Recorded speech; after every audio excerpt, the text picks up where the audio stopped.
Selamat datang kembali di channel Doyan Mistis. Kali ini gua akan menceritakan atau membacakan kisah-kisah seram yang berseliweran di media sosial. Sebelumnya, Assalamualaikum warahmatullahi wabarakatuh. Kisah pertama dari Intana, Jamaah Syafiatunisa. Baru semalam aku dapat kejadian aneh sampai nangis kejer, badan dingin, tangan gemeter. Mamah nanya pun gak aku jawab. Aku nangis sejadi-jadinya. Semalam pas udah beres sholat maghrib, aku diminta tolong sama ayah buat pegang jendela. Karena ayah mau benerin selotan jendela. Posisi aku pegang jendelanya dari luar rumah. BTW rumah aku di atas gunung. Terus di depan rumah itu kebun teh, tapi yang udah pada tinggi-tinggi gitu.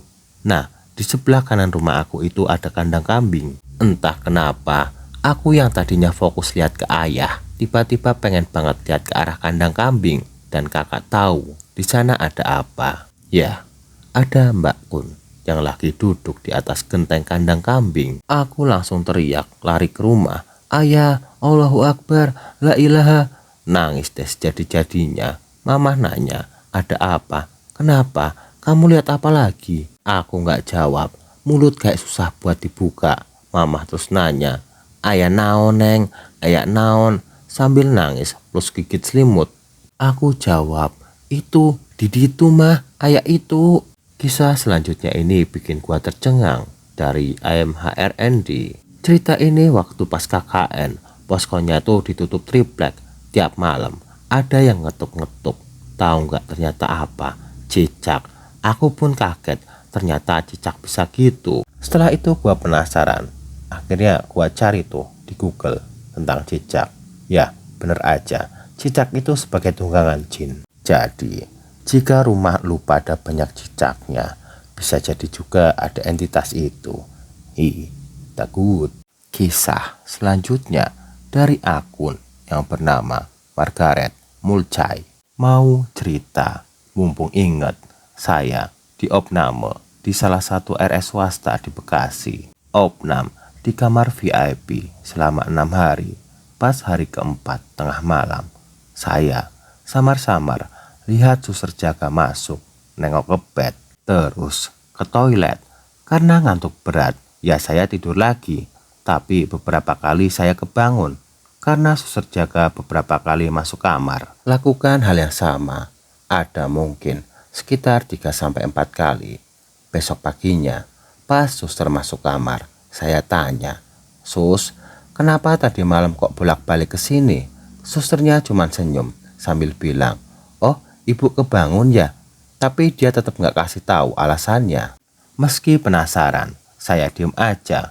Siang itu, dokter periksa dan saya akhirnya diperbolehkan pulang besok.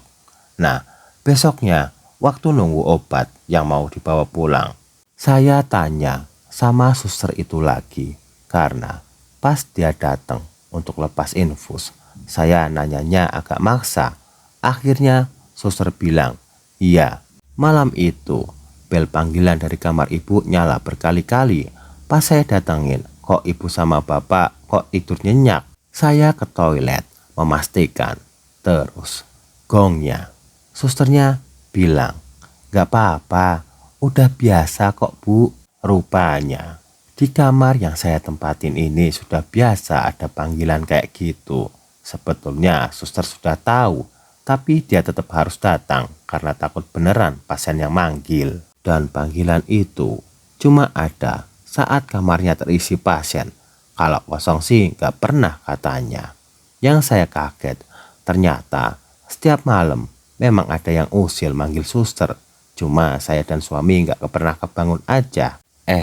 Pas di mobil mau pulang, suami cerita pas habis beli cemilan, dia naik lift. Kira-kira jam 8 malam. Pas masuk lift cuma sendirian. Pintu lift udah ditekan tombol tutup. Kebuka lagi. Begitu katanya sampai 2 kali. Pas ketiga kalinya suami bentak, "Jangan mainin lift dong." Tahu-tahu ada suara cekikikan, tapi nggak ada orang. Saya bilang, "Kok kamu nggak pernah cerita? Biar kamu nggak takut," katanya. karena saya sering memang ditinggal sendirian di kamar dari pagi sampai habis maghrib. Kisah selanjutnya dari akun yang bernama Vika Selviana. Anak saya sekarang lagi diranap, lagi mandiin anak. Tiba-tiba ada suara perempuan di kamar mandi. Ada paket, ada paket. Saya celingukan. Gak mungkin suara dari luar karena emang sejelas itu dan sedekat itu. Dan gongnya. Tadi malam saya di kelas 1, jadi satu kamar ada 2 bed, tapi dipisahkan tembok dengan bed sebelah.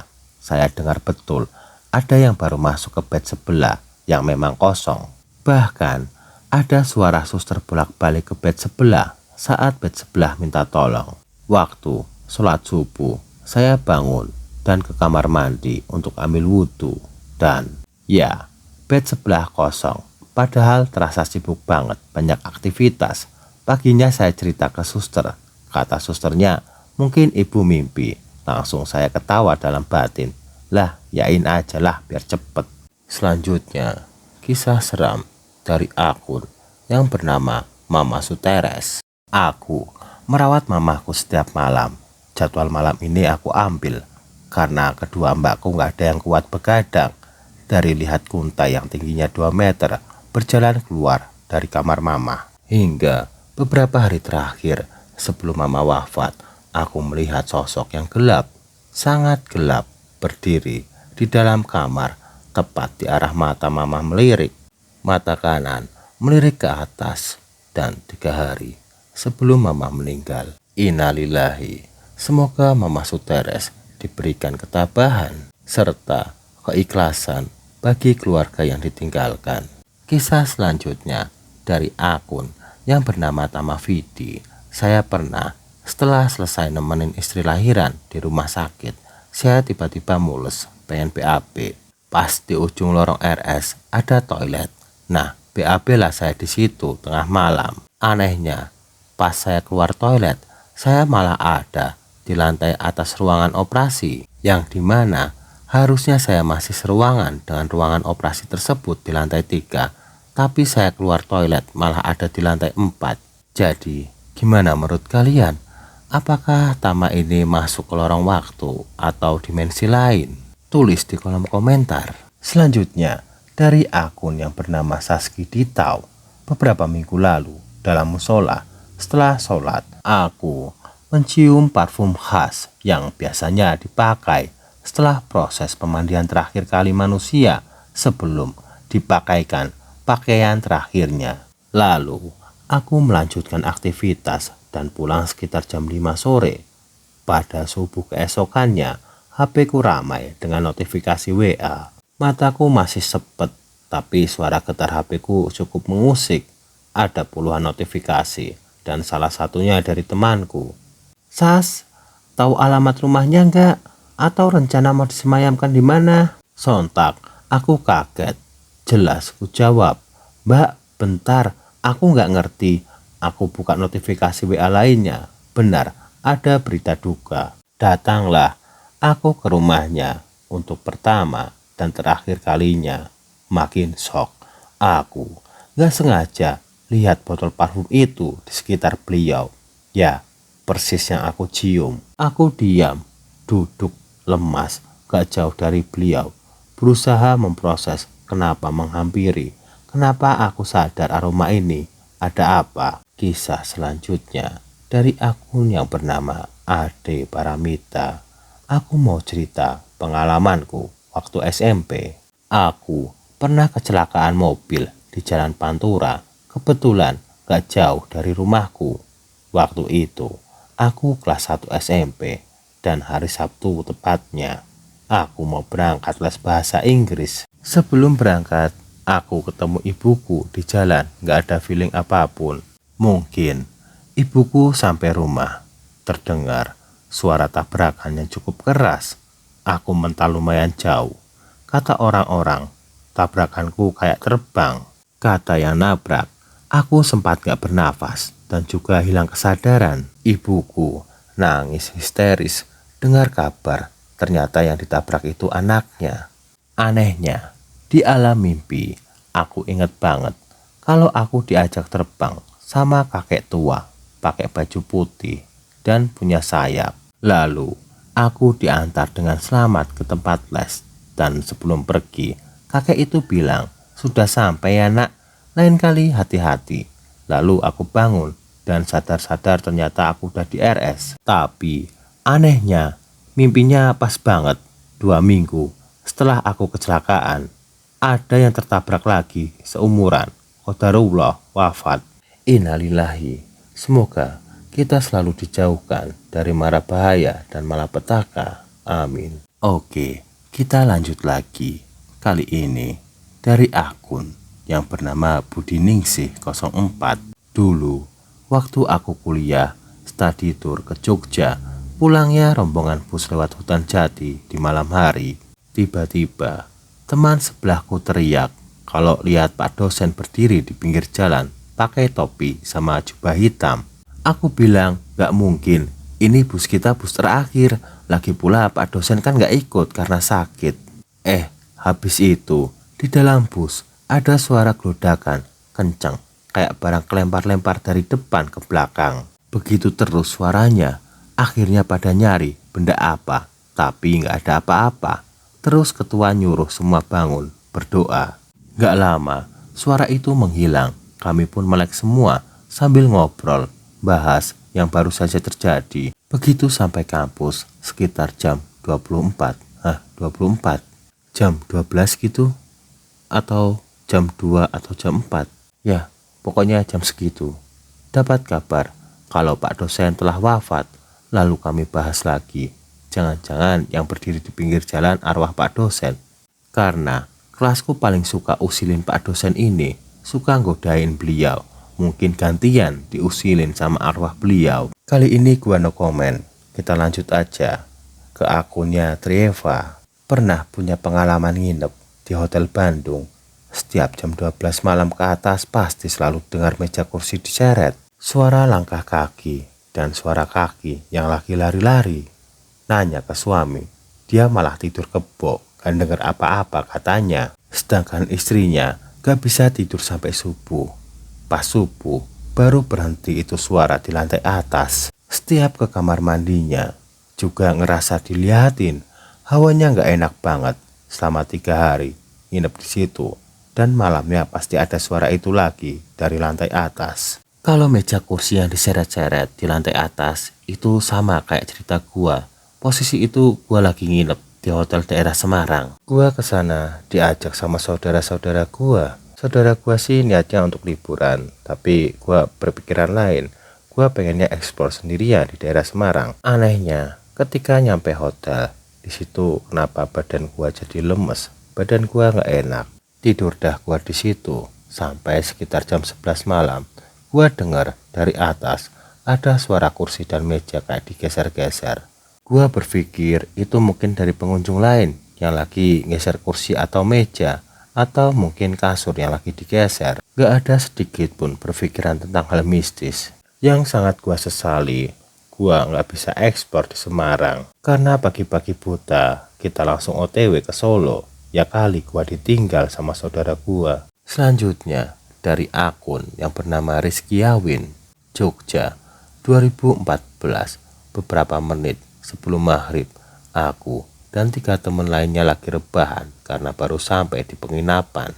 Aku mainan HP, teman sebelahku tidur, yang satu buka laptop, dan yang satu lagi mau mandi. Tiba-tiba ada nada sinden perempuan, tapi seperti bergumam.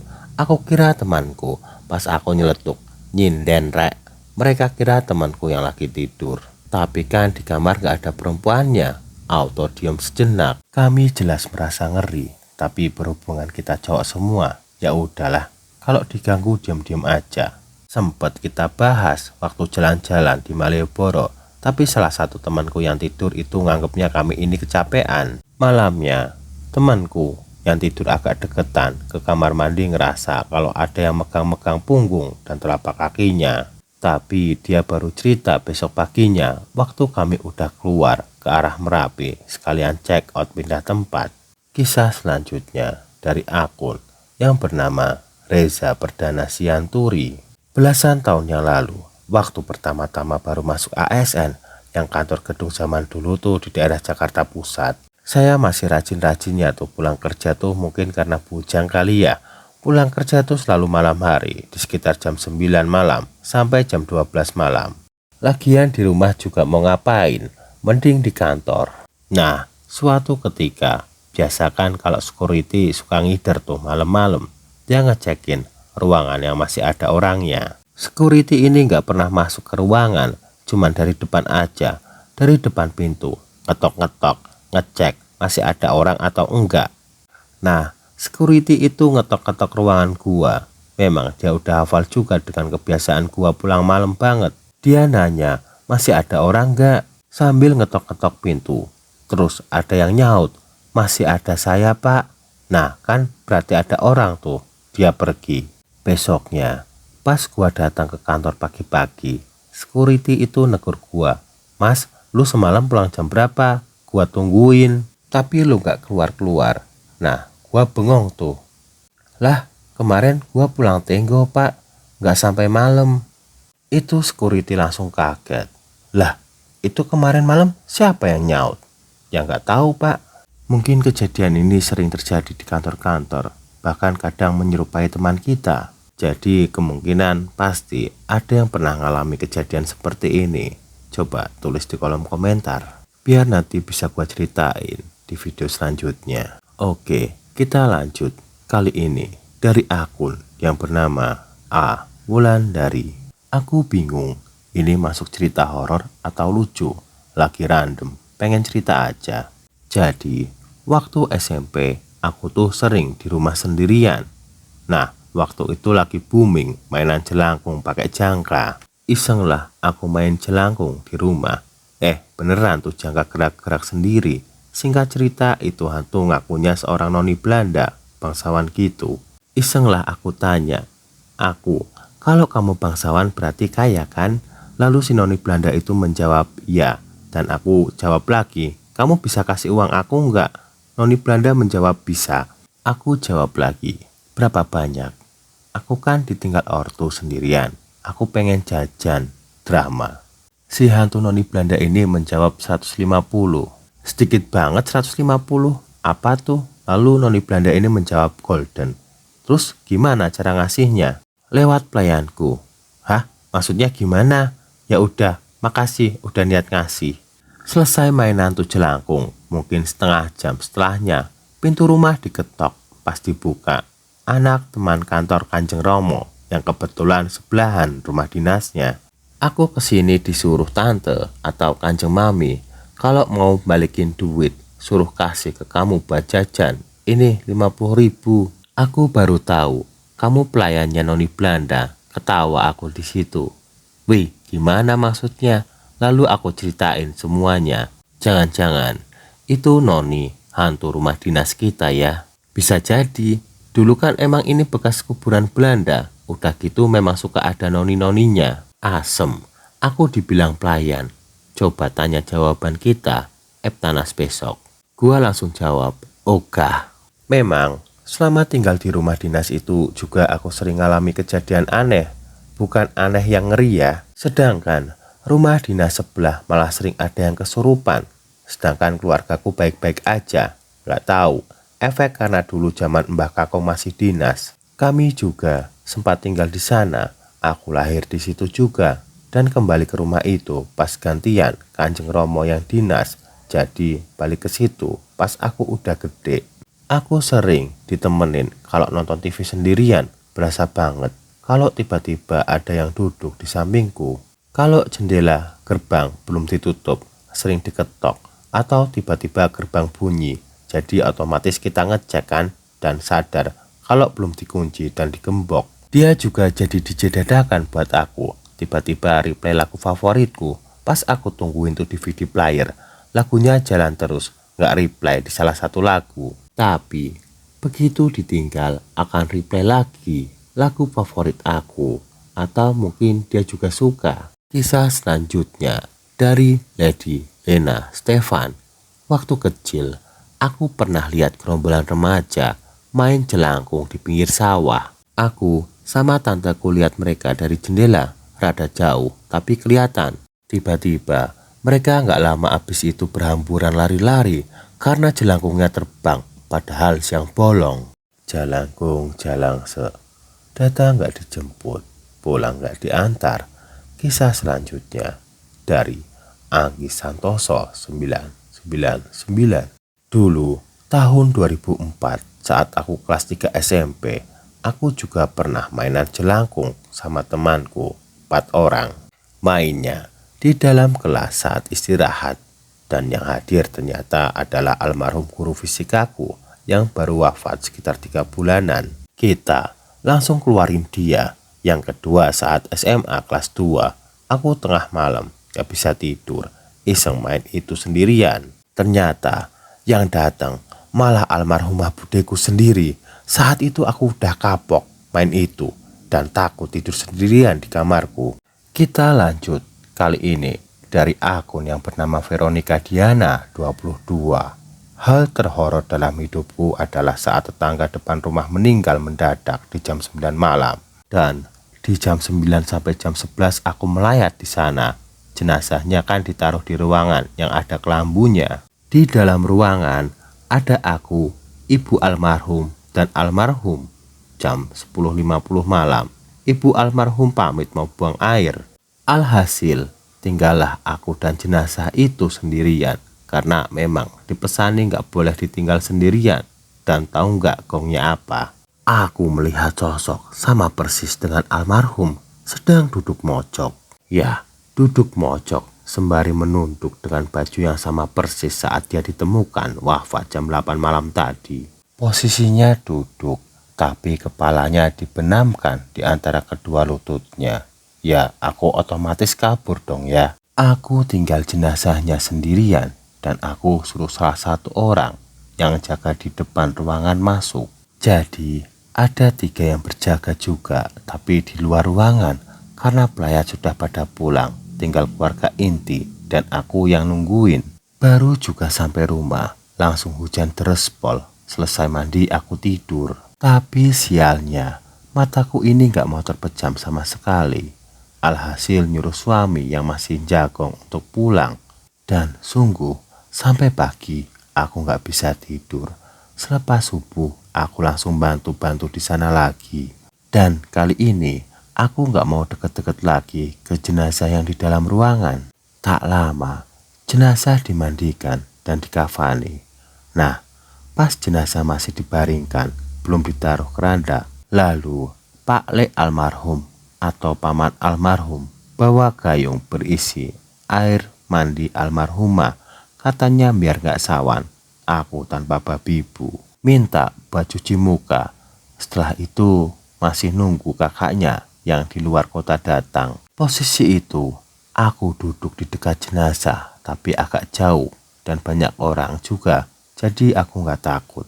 Waktu aku duduk, tiba-tiba menyengat bau minyak serimpi kayak tumpah. Aku doang yang cium dan hampir aja aku pingsan. Dan kapok gak lagi-lagi aku melayat guys. Sumpah takut banget. Takut mengalami hal kayak gitu lagi. Oke, lanjut kisah horor selanjutnya dari Anomali Cantik 202. Baru-baru tadi ayahku cerita, dia katanya lihat setan di kamarnya. Cewek, rambutnya pendek, mulutnya ditonggos-tonggosin, berdiri sambil liatin ayahku. Sekitar jam 4 subuh. Ayahku selama ini 71 tahun tidak percaya dengan namanya hantu. Tapi kali ini dia lihat, dan malam itu juga uang adikku yang sudah diikat dengan karet hilang 150.000. Padahal uang itu sudah dihitung buat dia belanja ke pasar pagi-pagi. Kira-kira ada hubungannya nggak? Keluarga kami sama sekali nggak percaya dengan namanya hantu. Yang mengerti tentang hal gaib, coba tulis di kolom komentar. Selanjutnya dari akun yang bernama Evi Aminia. Tadi pagi ngopi sama temen, terus tiba-tiba obrolan kita tentang pesugihan. Jadi dulu mbah aku itu supir bis Semarang Cirebon. Kemudian mbahku cerita kalau tadi penumpang yang duduk di samping mbah kelihatan aneh. Sepanjang jalan dia beli jajan terus, Setiap ada pedagang jajanan yang lewat, dia selalu beli. Akhirnya, Mbah memberanikan diri untuk bertanya pada penumpang itu. "Turun di mana, Pak?" Menyebut sebuah daerah. "Dari tadi beli jajan buat siapa, Pak? Perasaan Bapak sendiri." "Gini, Pak.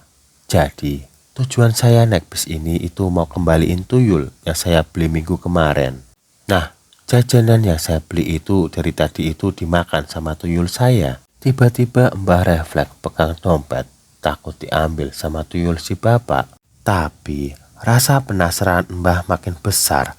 Akhirnya bertanya lagi sama bapak penumpang tadi. "Kok bisa dibalikin, Pak? Emang boleh dibalikin?" "Istri saya sudah wafat, Pak. Jadi diganti jajan pas karena nggak ada yang nyusuin." "Kok bisa ya pakai jajan? Terus kenapa dibalikin?" "Tuyulnya jajannya banyak, Pak. Nggak balik modal sayanya. Jadi ini saya mau tuker sama yang lain aja." "Oh," sambil garuk-garuk kepala. "Ini gua pribadi baru tahu loh kalau tuyul itu bisa ditukar tambah. Dan lebih epicnya itu, paham kan maksud gua, bisa diganti dengan jajanan." Oke, kita lanjut lagi. Kali ini dari akun bernama Sahira Layali. Sulit sekali nama Anda. Sahira Layali, itu nama akunnya. Jujur, gua belum pernah lihat hantu secara langsung. Tapi pernah ada satu momen habis main sambil nunggu sunset di pantai Jogja. Selesai berenang, gua mandi di kamar mandi umum yang udah sepi banget karena hampir gelap. Waktu lagi mandi, persis dari bilik sebelah ada suara orang nyinden, kenceng, jelas banget. Tapi seingat gua nggak ada suara gemericik air orang mandi sama sekali. Langsung merinding dan buru-buru selesai mandi. Oke, gua lanjut lagi. Dari Ayah Nens. "Siapa pernah tetangganya nanya, 'Kemarin pas berdiri di jendela malam-malam, siapa yang tinggi di belakang kamu?' Gua mikir dong, siapa yang tinggi selain gua? Gak ada sih. Cewek pula katanya. Mak gue 155 cm, yang lain laki-laki." Tetangga. "Iya cewek tinggi belakang kamu. Cuman gelap gak kelihatan muka.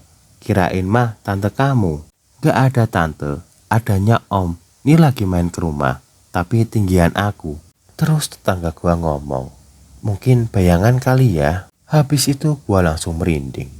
Oke, kisah yang terakhir dari Syaimi Al.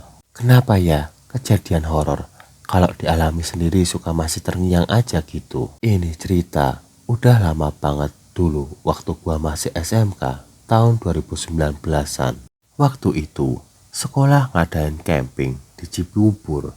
Singkat cerita saat itu gua lagi Nah, malamnya pas gua mau tidur, teman gua nyuruh buat hitung dulu anggotanya, takutnya kurang. Posisi teman-teman gua yang lain udah pada tidur.